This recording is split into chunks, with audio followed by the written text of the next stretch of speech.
जय हिंद जय भारत। आप देख रहे हैं जय भारत मीडिया, जहां हम बनते हैं जनता की आवाज़। गुरुग्राम में आज एक प्रेस कॉन्फ्रेंस के माध्यम से गुरुग्राम के सभी ब्राह्मण सभाओं ने मिल करके आज बताया कि पिछले कई वर्षों से हो रही अनदेखी से त्रस्त होकर के आज वह मीडिया के सामने आए हैं। उन्होंने कहा कि आप लोगों के माध्यम से हम सभी राष्ट्रीय पार्टियों से ये विनती करते हैं कि वह इन चुनावों में एटलीस्ट गुरुग्राम विधानसभा सीट पर किसी भी एक ब्राह्मण को जिताने के लिए अपनी तरफ से टिकट दे, और हम उन्हें गारंटी देते हैं कि जिस किसी ब्राह्मण भाई को यह टिकट मिलेगी उसे जिताने का काम हम पूरी शिद्दत के साथ करेंगे। साथ ही उन्होंने कहा कि उनके पास में ब्राह्मणों की जो संख्या बताई जाती है वह कम बताई जाती है। गुरुग्राम लोकसभा क्षेत्र के अंदर 1 लाख से अधिक ब्राह्मण वोटर है, जिस कारण से इस सीट पर किसी भी तरह का उलटफेर करने का दावा आज ब्राह्मण सभा की संस्थाओं के इन पदाधिकारियों ने किया। साथ ही इन पदाधिकारियों ने बताया कि पूरे ब्राह्मण जो समाज है उनकी सभी संस्थाएं आज यहाँ पर आई हैं, जिससे कि उनमें एक रोष भी था, और साथ ही उन्होंने कहा कि एक विनती भी हम साथ लाए हैं।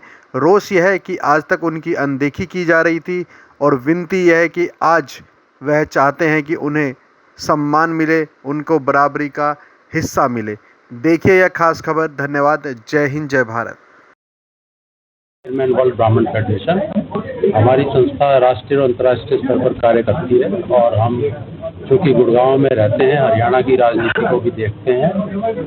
इसमें हम ये कहना चाहते हैं कि आज जो प्रेस कॉन्फ्रेंस हमने की, ब्राह्मण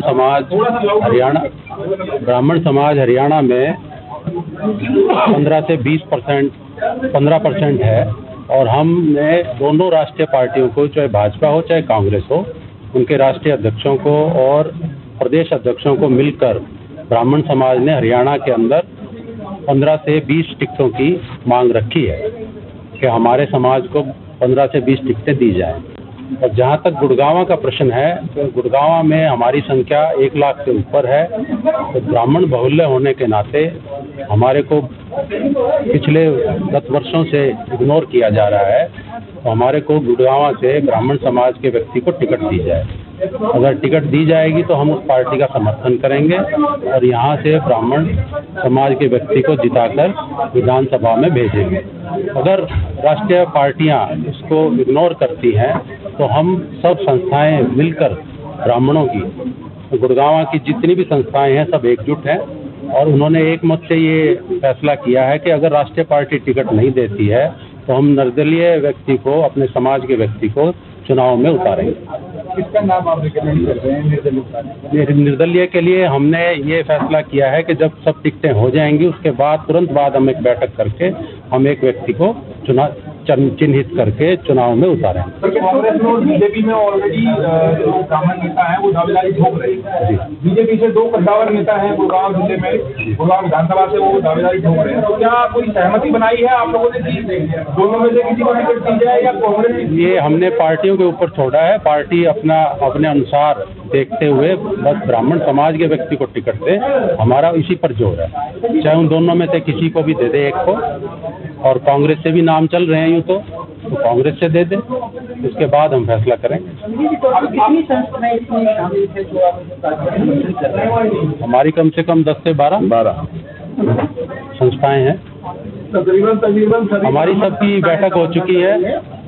परशुराम वाटिका में बैठकर हमने सबने सहमति जताई है इसको, और हम ये चाहते हैं कि गुड़गांव से अब की बार ब्राह्मण समुदाय से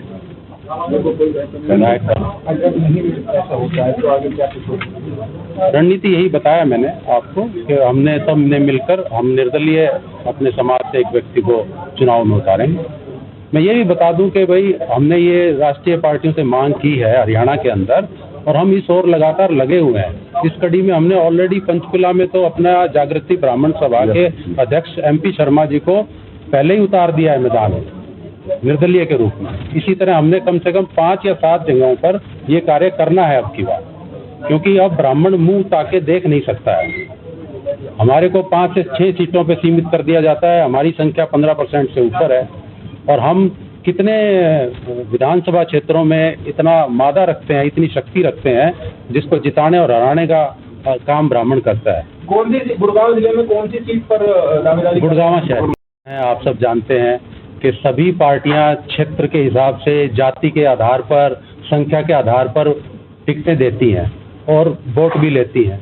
तो उसी आधार पर ब्राह्मण समाज भी अपने टिकटों की मांग कर रहा है। इसमें कोई अनैतिक नहीं है और ब्राह्मण कभी जातिवादी न रहा। ब्राह्मण ने तो हमेशा कृष्ण और भगवान राम को पूजा, जो क्षत्रिय थे, जो यदुवंशी थे, और भगवान परशुराम के जन्म दिवस पर, जन्मोत्सव पर हम हमेशा सामाजिक समरसता का कार्यक्रम करते आए हैं और सभी वर्गों और समाजों को साथ लेकर चलने वाला ब्राह्मण है। तो ब्राह्मण जातिवादी कैसे रहा? हम विकास की ओर देखते हैं, विकास हमारे अंदर कि हम कैसे गुड़गांव का विकास कर सकते हैं, हरियाणा का विकास कर सकते हैं।